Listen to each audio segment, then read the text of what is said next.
जनपद पहुंचे। यहां उन्होंने पत्रकारों से वार्ता की और भारतीय जनता पार्टी पर जमकर निशाना साधा।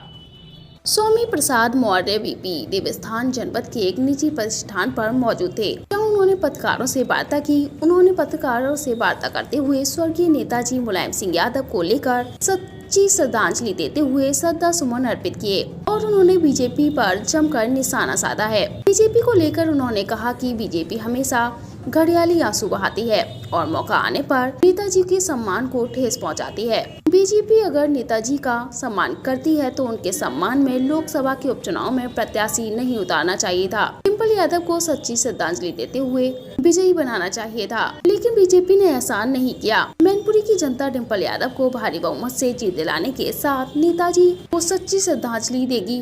उन्होंने और क्या कुछ बताया, यह जरा आप भी सुनिए।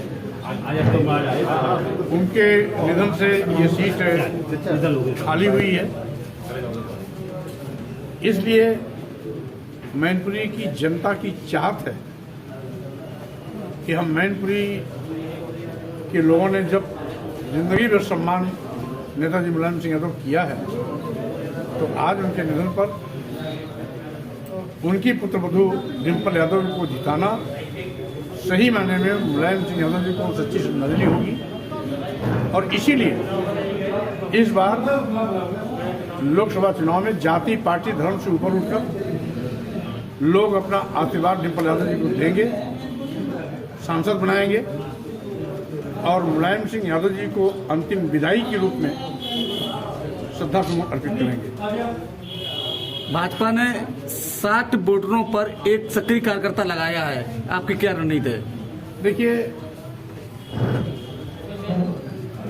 भाजपा के लोग पहले भी ये 3 तिक्रम करते थे और आज भी अगर 3 तिक्रम कर रहे हैं तो उसे समाजवादी पार्टी से कोई असर नहीं पड़ता है।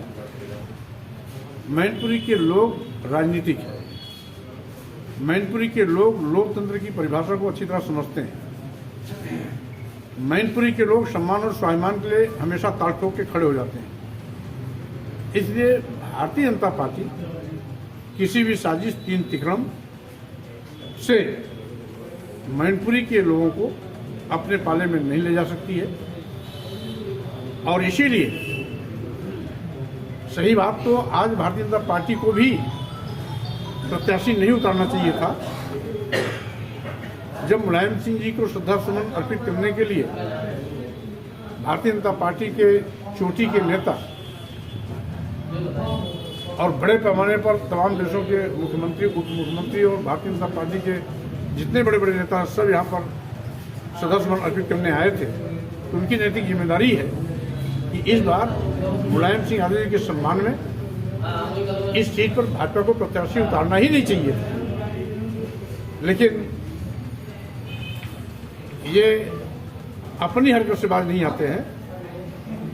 घड़ियाली आंसू बहाने के लिए तो मुलायम सिंह यादव जी के बड़े हमदर्द बनते हैं, श्रद्धा सुमन अर्पित करने आते हैं।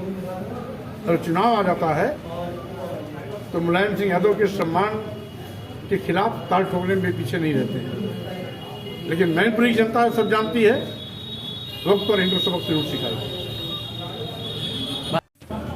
अब सत्ता का दुरुपयोग कर, सरकारी मशीनरी का हेरफेर कर,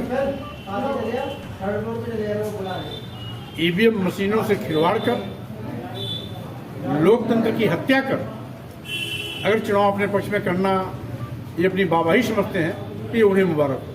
हम लोकतंत्र में यकीन करते हैं, लोकतांत्रिक तरीके से हम भाजपा को मात देने के लिए पूरा प्रयास करेंगे और हमें पूरा मैनपुरी की जनता पर भरोसा है कि जनता यहाँ पर मुलायम सिंह यादव जी के सम्मान में एक एक वोट उनकी पुत्रवधू डिम्पल यादव जी को दे करके उनको विजयी बनाएंगे।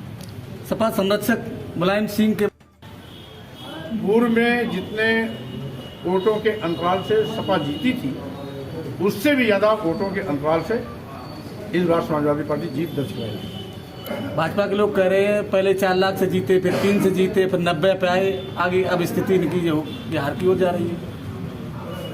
बहरहाल भारतीय जनता पार्टी के लोग क्या कहते हैं उससे हमें कोई लेना देना नहीं है।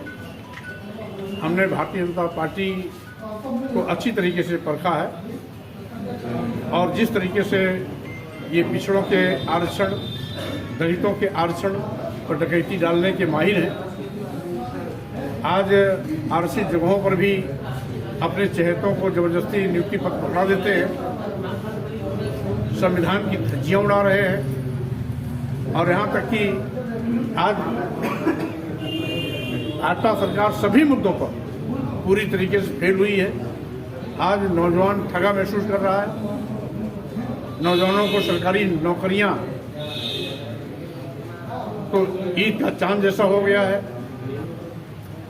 दूर दराज तक कहीं सरकारी नौकरी से उसका आना सामना नहीं हो रहा है और सरकारी नौकरियां मिलना भी दूर।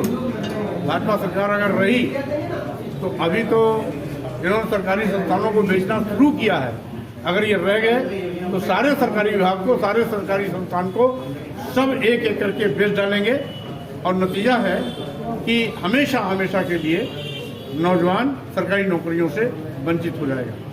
इसी प्रकार से महंगाई की मार से पूरा प्रदेश और देश की जनता त्राहि कर रही है। गरीब हो, मजदूर हो, किसान हो, व्यापारी हो, बेरोजगार हो, नौजवान हो, सारे के सारे लोग आज महंगाई के मार से पीड़ित हैं। किसान परेशान है, छुट्टा जानवर फसल चर करके बर्बाद कर दे रही है। सरकार की नाकामयाबियां आज भाजपा के सर पर चढ़ के बोल रही है और इसीलिए ये तरह तरह के समय समय पर तिकड़म करते रहते हैं, लेकिन धीरे धीरे इनकी सारी की सारी गोल पट्टी जनता के बीच में आ गई है, इसलिए अब इनका कोई न बहाना चलेगा न कोई इनकी चाल चलेगी। अच्छा, भाजपा के लोग कह रहे हैं कि